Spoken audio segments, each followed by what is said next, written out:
Hey guys, HeroGerik here. Today I have a game of Hardpoint on Carrier for you guys. I am using the Chicom CQB with laser sight and fast mags. I'm playing with my friend here, General McBadass. As you'll see quite often, it's kind of like a theme almost. I will probably be posting a lot of gameplays with him just because he and I seem to work very well together. Our individual playstyles always seem to mesh quite handily together. Anyways, yeah, so for me personally, this was a very, very exciting game. It comes down to the wire, and it's a very, very hard-fought victory here for us, and I think you guys will enjoy it too. I mean, obviously, I'm not the best player in the world, so I'm not going to slay everyone constantly, but I do a fairly decent job of getting a good amount of kills. I play the objective, and I managed to pick up quite a lot of UAVs and counter UAVs, and even a VTOL warship here towards the end of the match.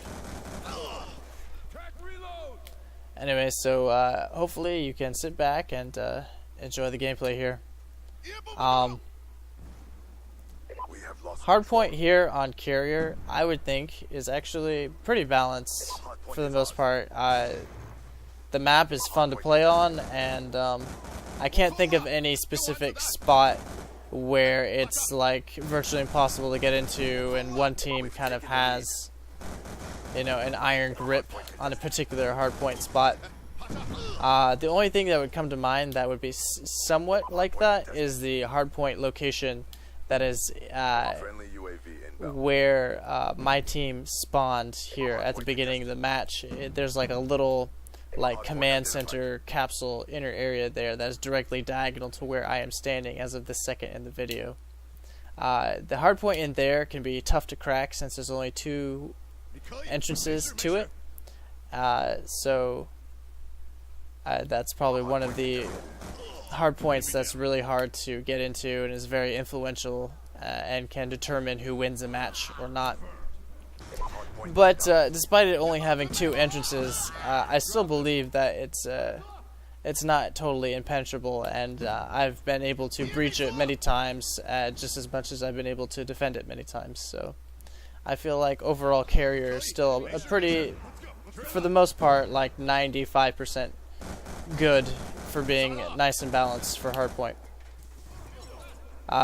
If you guys want to talk about maps that are awful for hardpoint, I just want to put Overflow up there in your minds. Overflow is absolutely horrendous for hardpoint. Every single one of the hardpoints is within the same part of the map.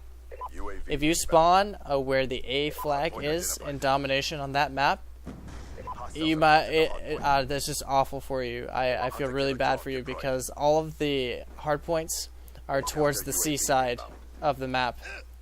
They're either directly in the middle or they're towards the C side because there are no hardpoint rotations over by the A side of the map where you would find the A flag if you were playing domination. And so whenever I see that map come up in the potential rotation choice, whenever I play hardpoint, I always never vote for that map because it's just awful. I've been subject to being lucky to be on the C side and absolutely dominating hardpoint in that map, and then I've also been on the A side where I just absolutely get raped because all the hardpoints are completely on the opposite side of my spawn. Another map that I don't really like for hardpoint is Turbine. I would definitely have to say the hardpoint game type on Turbine is not fun. I don't know. Like, I like Turbine as a map for like team deathmatch and kill confirmed and stuff like that. It's absolutely horrendous for domination because the A flag is the obvious better side to get. Oh yeah, I managed to win my knife duel here, and I was really happy about that. It's always like a little mini personal victory whenever you can win a duel against a knifer like that. Anyways, back to Turbine. Yeah, the A side on Turbine always has the definite advantage on that map, just because it's uphill and all your snipers and people with LMGs and target finders can sit up there and perch and camp and go to town and get a bunch of kills.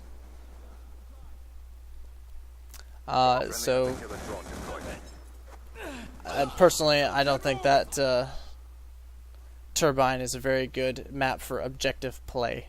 I think it's much better for like team deathmatch and kill confirmed, or maybe even multi-team of the team deathmatch and kill confirmed variants.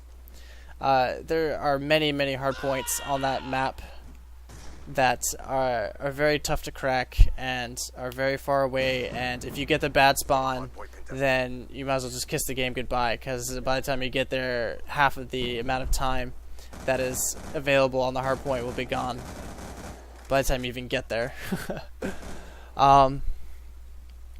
And probably the worst spot on the entire map is the hardpoint location on the bridge at the very bottom of the hill near the C flag. That's just the worst hardpoint location ever. You're totally exposed. You can get hit from every angle. It's super hard to take, and it's super hard to defend at the same time. Hardpoints are supposed to be somewhat defensible. I mean, like, I know that the center area here in Carrier, you can get hit from all sides, but there's lots and lots of cover that you can hide behind, and so you can stay relatively safe, as you have probably seen me here do many times already for the 2 rotations that the hardpoint has spent in the center of the map here. When you're on the bridge there in Turbine, there's no cover. There's only like 1 or 2 pieces of really thin metal that people can punch through really easily if they have an assault rifle or an LMG or a sniper rifle. And I don't know, it's just so narrow, you can't really move around, and you really got to rely on hiding more than actual defending just to stay on the point. Anyways, but that's enough about that map. Since I guess I'm kind of in the mood right now of saying some of the worst maps in Black Ops 2 here, at least from my own personal experience for certain objective play, is Aftermath. Aftermath is Aftermath just in general is a bad map. As much as I don't like it, I always seem to do really well in it. It's really weird how that works out. You know, in Domination, if you have the C side, you're definitely at an advantage, because if you are controlling B, there are a ton of nasty head glitch areas that you can just crouch behind the entire game and camp people trying to come through that one little corridor to get to B. I'm guilty of doing that myself. I've done it many a time, abusing the head glitch area, and I've gotten some really good games doing it. Do I feel bad for doing that? Not really, because that's just how the game is, and that's what's built into the map. What I do wish is that in the next Call of Duty Ghosts here, I hope that they do something to fix having spots where you head glitch. I hope also that they just eliminate the source of head glitching at its source, which is really... It's not really the cover's fault, it's the fact that the current Quake engine that Call of Duty has been based on ever since Call of Duty 2, I believe, or maybe even Call of Duty 1, is that the netcode for the game reads it as though you're shooting the bullets out of your head, not out of your gun. I know that the animation as you play the game makes it look like you're shooting the bullets out of your gun, and even in the theater mode it makes it look like you're shooting the bullets out of your gun, but in reality, according to the code that this particular engine is built off of, the bullets are technically coming out of your head. And so because of that, you can get behind a piece of cover and you're almost completely covered, but yet you can still shoot over it and get people, and they either don't see you or they can't fight back evenly because you're just so dang hard to hit. Anyways, like I said, it's a minor stuff like that that has always kind of frustrated the Call of Duty community. Anyways, as you see here, I managed to go on a late game tear and pick up my VTOL warship. Although at this point in time the game is coming to a close, so I was not able to enjoy the full amount of time that you're allotted to use the VTOL warship, but I was able to pick up a number of kills and kind of have some fun here before the game ended. But I don't know if you kept track of the score in the bottom left-hand corner, but that was a very good come-from-behind victory. That center hardpoint there was the one that really determined the match, and we were able to get the most amount of time on it, and we were able to capitalize it and prevent the other team from getting more points because we were able to contest it whenever they were in control of it, therefore preventing them from getting points. Like I said earlier in this video, I thought this match in particular was very entertaining. I had a lot of fun doing this, and it was very, I don't know, it just felt awesome to be able to come from behind and win this game. And also right now I'm going to remember to show my score. I got 42 kills, 18 deaths, 11 captures, and 13 defends. Right now I'm kind of trying to train myself to show my score here at the end of my videos, because I kind of got in the bad habit of just not doing it at all. Anyways, so yeah, hopefully enjoying the gameplay. Hopefully it was entertaining, and hopefully it's something that you want to see more often. Anyways, thanks for watching my video, and hopefully I'll see you next time. Peace.